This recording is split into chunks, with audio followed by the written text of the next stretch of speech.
ang mapagmataas.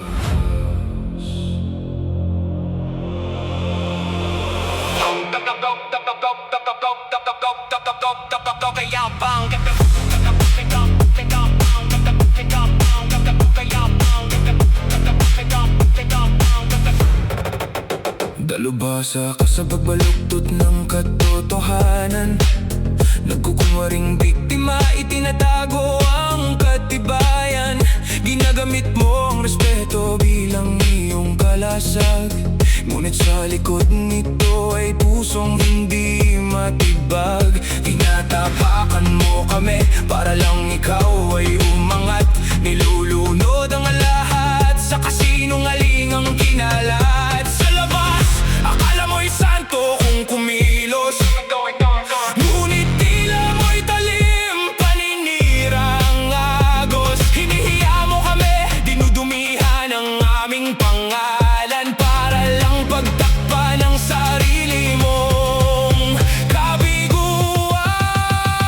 O kaya bang nakaupo sa hiram na trono, ginawang paderang ego para itago ang totoo. Pinipinta mo kaming makasalanan sa iyong mga mali. Akala mo'y panalo ka na sa pagbulag sa amin ng mabilis. Ngunit ang yabang mo ay hindi lunas sa iyong pangungulila.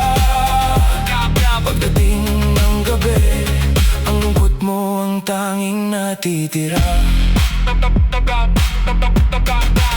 Ang mga napakong pangako, ginawa mong sandata. Ginawang panakot ang patawad, bulok naman ang gawa. Bakit kailangang kaladkarin ang sarili mong dugo sa dilim ng iyong kasakiman at putik na bumubuo? Maaring ang barko mo'y maglayag, bulsa mo'y kumabal, ngunit ang kaluluwa mo'y lumulubog sa iyong pagbabalalo.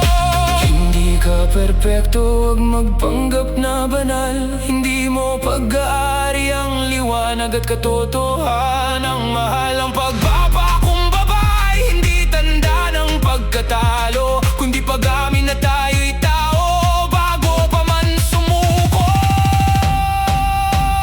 O kaya bang nakaupo sa hiram na trono, ginawang paderang ego para itago ang totoo. Ipinipinta mo kaming makasalanan sa iyong mga mali. Akala mo'y panalo ka na sa pagbulag sa amin ng mabilis. Ngunit ang yabang mo ay hindi lunas sa iyong pangungulila.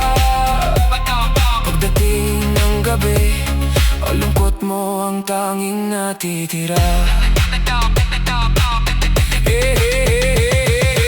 Hihipang hangin at ang pader mo'y bubuho. Sa huli ang katotohanan ay kusaring lilitaw at hihinto.